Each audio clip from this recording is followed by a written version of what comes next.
Top quality और consistent performance के लिए सिर्फ सिल्वर पंप नाम याद रखना।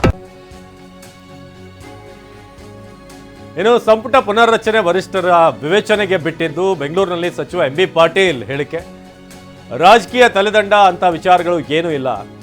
ಬೆಂಗಳೂರಿನಲ್ಲಿ ಸಚಿವ ಎಂ ಬಿ ಪಾಟೀಲ್ ಹೇಳಿದ್ದಾರೆ, ಈ ಪುನರ್ರಚನೆ ಏನಿದೆ ಅದು ವರಿಷ್ಠರ ವಿವೇಚನೆಗೆ ಬಿಟ್ಟಿದ್ದು. ನೋಡಿ, ಹೈಕಮಾಂಡ್ಗೆ ಭೇಟಿ ಆಗೋದು ಸರ್ವೇ ಸಾಮಾನ್ಯ. ಇವತ್ತು MLC ಪ್ರಶ್ನೆಗಳಿದೆ, ಇಂದಿನ ವಿಷಯಗಳ ಬಗ್ಗೆ ಚರ್ಚೆ ಮಾಡಲಿಕ್ಕೆ ಹೋಗಿದ್ದಾರೆ. ತಪ್ಪೇನಿದೆ ಅದರಲ್ಲಿ, ಗೊಂದಲ ಏನಿಲ್ಲ. ತುಳುಸೋದು 4 ಹೆಸರುಗಳು ಬಂದಿದ್ದಾವೆ. ಸ್ವಾಭಾವಿಕವಾಗಿ ಕಾಂಗ್ರೆಸ್ ಪಕ್ಷ ದೊಡ್ಡ ಸಮುದ್ರ ಇದ್ದಂಗೆ, ಅದು ಭಾಳಷ್ಟು ಮಂದಿ ಆಕಾಂಕ್ಷಿಗಳಿದ್ದಾರೆ, ಸಮರ್ಥರು ಕೂಡ ಇದ್ದಾರೆ, ಭಾಳಷ್ಟು ಜನ ಆಕಾಂಕ್ಷಿಗಳಿದ್ದಾರೆ, ಸಮರ್ಥರಿದ್ದಾರೆ. ಹೀಗಾಗಿ ಸ್ವಾಭಾವಿಕವಾಗಿ ಅಲ್ಲಿ ಪೈಪೋಟಿ ಬರ್ತದೆ. ಸಿಎಂಗೆ ಡೈರೆಕ್ಷನ್ ಕೊಟ್ಟು ಹೋಲ್ಡ್ ಮಾಡಿಸಿದ್ರು AICC ನಾಯಕರು ಅಂತ ಚರ್ಚೆ.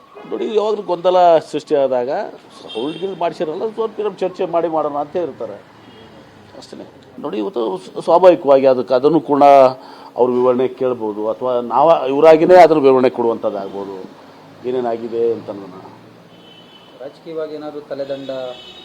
ನೋಡಿ, ಅದೆಲ್ಲ ಕೂಡ ಅಂಥದ್ದು ಯಾವುದೂ ಕೂಡ ಇಲ್ಲ. ಆಮೇಲೆ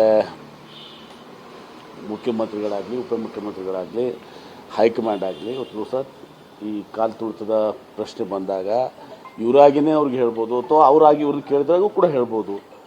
ಇನ್ನು ಉಳಿದಿದ್ದು ಭಾಳ MLC ವಿಚಾರ ಒಂದಿದೆ, ಅದನ್ನು ಬಿಟ್ಟರೆ ಇನ್ನು ಉಳಿದಿದ್ದ ವಿಚಾರಗಳು ಸಂಪುಟ ಪುನರ್ರಚನೆ ಅದೆಲ್ಲವೂ ಕೂಡ ಹೈಕಮಾಂಡ್ ವಿವೇಚನೆಗೆ ಬಿಟ್ಟಿದ್ದು, ಮುಖ್ಯಮಂತ್ರಿಗಳ ವಿವೇಚನೆಗೆ ಬಿಟ್ಟಿರುವಂಥದ್ದು.